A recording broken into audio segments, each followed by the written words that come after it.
जुनून जुनून जुनून।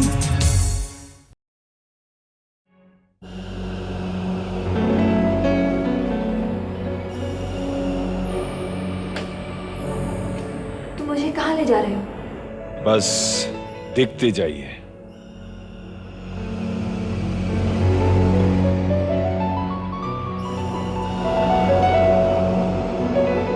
अब पूछो, क्या पूछ रही थी? ये तुम मुझे कहाँ ले आए हो केशव? उस घर में जिसकी जीनत इस वक्त तुम्हें होना चाहिए था। वो घर जो तुम्हें खो जाने के बाद इस केशव कलसी के लिए बिल्कुल सुनसान और वीरान हो गया है। मुझे बहुत गिले करने हैं तुमसे, बहुत शिकायत है। आओ बैठो।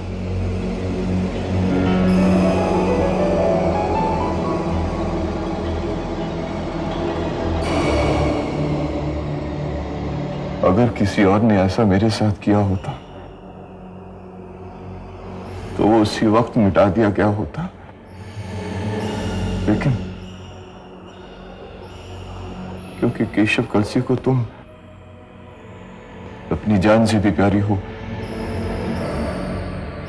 इसलिए मैंने तुम्हारी तमाम खताएं माफ कर दी। मैं तुमसे ये भी नहीं पूछूंगा कि मेरे प्यार को ठुकरा कर तुमने उस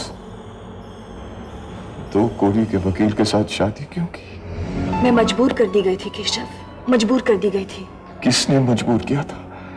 तुम्हारे डैडी ने? हाँ, डैडी ने मुझे सड़क पर फेंकने की धमकी दी, मुझे अपनी सारी जायदाद से बेदखल करने और अपने आप को खत्म करने की धमकी दी थी।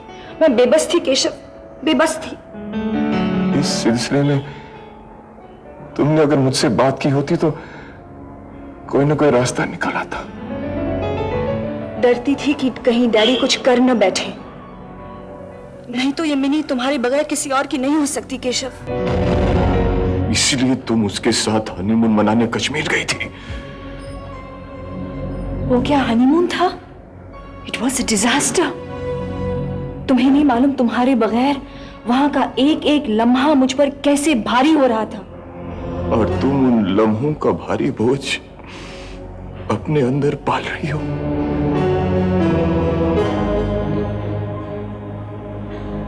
I love you Keshav. मैं तुमसे अब भी वैसे ही प्यार करती हूँ जैसे शादी से पहले करती थी। तो फिर तुम अपनी कोख के अंदर उसके बच्चे को बर्दाश्त कैसे कर रही हो? समझने की कोशिश करो केशव। क्या समझो? तुम्हें अंदाजा नहीं कि कैसी कयामत मुझ पर टूट पड़ी जब मुझको पता चला कि तुम उसके बच्चे की मां बनने वाली हो।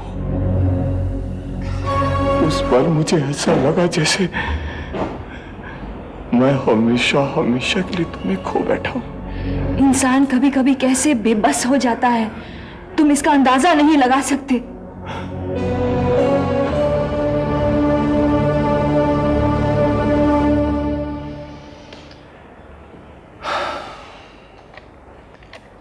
इंसान की बेबसी का अंदाजा कौन नहीं लगा सकता? केशव कलसी, जिसकी अपनी जिंदगी बेबसी की एक लंबी दास्तां।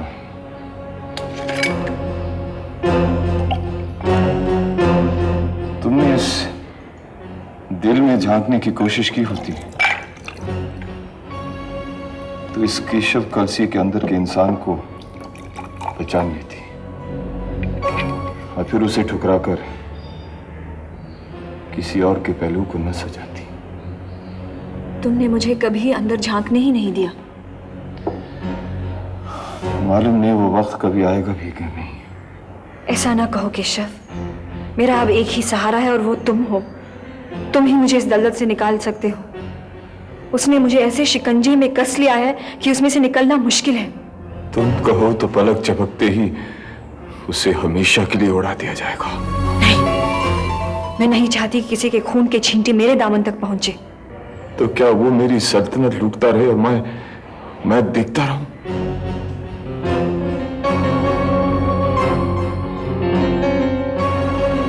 तुम्हारी ये सल्तनत तुम्हारी है केशव, बस तुम्हारी। कुछ देर इंतजार करो, उसके बाद सब राहें हमवार हो जाएगी।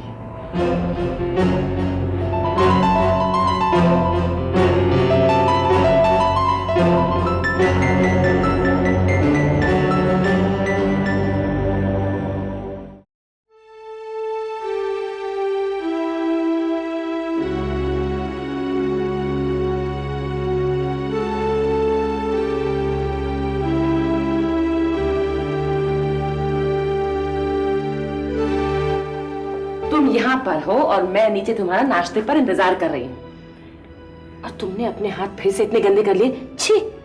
अब तो यहाँ से जाना ही है ना मम्मी, इसलिए दादी की चीजों की सफाई कर रहा था। मम्मी, मैं जब हॉस्टल जाऊंगा तब यहाँ की सफाई कौन करेगा? बुद्धू राम, यहाँ अनाथाश्रम बनेगा, यहाँ पर सफाई करने के लिए बहुत सारे लोग होंगे।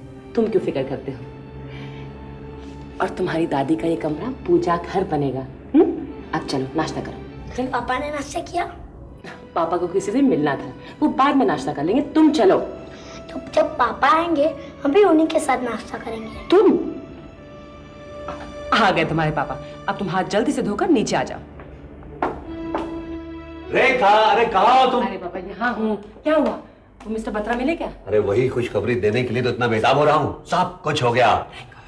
अब वो आदित्य धनराज लाख कोशिश कर लेना तो हमारा सीमेंट रुकवा सकता है और ना ही लोहा। ये बत्रा और पटेल करते क्या है? सरकार में है क्या? नहीं, लेकिन ये समझ लो कि यही लोग घर में बैठे बैठे सरकार चलाते हैं। अब इस बत्रा को भी 3-4 फ्लैट दक्षिणा में देकर आ गए हो क्या? अरे नहीं रेखा, तुम ये सब नहीं समझोगी। ये बेटों का तो एक ढकोसला है। असल में ये सब लोग मिल मिला के धंधा करते हैं। मुझे इसे पसंद नहीं। हम इन लोगों के चक्रों में क्यों फंसे? यही आज का कानून है पगली। लेन देन के बगैर तो एक कदम भी आगे नहीं बढ़ सकते। अधिकारी साहब कह रहे थे कि अगर 1-2 प्रोजेक्ट्स में इन्हें स्लीपिंग पार्टनर बना लें तो सारे देश में छा सकते हैं। तुम यही चाहते हो क्या? नहीं, ये तो मुझे भी नहीं मालूम कि मैं क्या चाहता हूं, लेकिन इतना जरूर तय है कि मैं उस आदित्य धनराज को खाक में मिलाना चाहता हूं, बस। तो इन झमेलों में क्यों पड़ते हो? उसे खत्म करने के लिए ताकत चाहिए, वही इकट्ठी कर रहा हूं। और अगर वो हमारे सीमेंट का कोटा बंद करवा के मुझे अपनी ताकत का एहसास न दिलाता, तब भी मैं किसी न किसी तरीके से उसके गिरेबान तक पहुंच ही जाता। ठीक है, अगर आजकल की यही रीत है तो यही सही, लेकिन मुझे तो सबसे पता है। तुम ये डरना वरना छोड़ो और फौरन यहां से शिफ्ट करने की तैयारी करो। अगर हम इन्हीं 2-4 दिनों में शिफ्ट ना कर पाए तो यहीं पड़े रह जाएंगे। उसके बाद काम शुरू हो जाएगा और फुर्सत नहीं मिलेगी। शिफ्ट करने के बाद ही हम विशाल को भी उसके बोर्डिंग स्कूल छोड़ाएंगे। ठीक है, कल ही से सारा सामान शिफ्ट करना शुरू कर देते हैं। गृह प्रवेश पर किसी को बुलाना है क्या? नहीं नहीं, खामखा लोगों की नजर में चढ़ने से क्या फायदा। हाँ, अधिकारी साहब को इनवाइट कर लेंगे। हाँ, ये ठीक रहेगा। मैं वहां उनसे तुम्हारी भूल की माफी भी मांग लूंगी। स्वीट, आज आप हमारे लिए नाश्ता लाए बेटा। किचन में पड़ा पड़ा ठंडा हो रहा था। देखा देखा, हमारे कुंवर साहब इतने बड़े हो गए हैं कि इतनी बड़ी ट्रे अकेले ही उठा के ले आए। अब फिक्र की कोई बात नहीं है, ये बोर्डिंग में अपना सारा काम खुद ही किया करेंगे। यहाँ भी तो करता हूँ। रियली? पूछिए मम्मी से, आपको तो देखने की फुर्सत ही नहीं मिलती। अरे बेटे, काम जो इतना बढ़ गया है, लेकिन आपको मालूम है कि ये सब कुछ मैं किसके लिए करता हूँ? किसके लिए? आपके लिए। झूठ, तो आप हमें अपने साथ क्यों नहीं ले जाते? बेटा, तुम्हें स्कूल जाना होता है, पढ़ना होता है। अगर पढ़ोगे नहीं तो पापा का इतना बड़ा कारोबार कैसे संभालोगे? हाँ बेटे, आपकी मम्मी बिल्कुल ठीक कहती हैं। हम चाहते हैं कि आप इतना पढ़ो कि कोई आपका मुकाबला न कर सके। इसीलिए तो आपको इतने अच्छे बोर्डिंग स्कूल में डाल रहे हैं, है ना?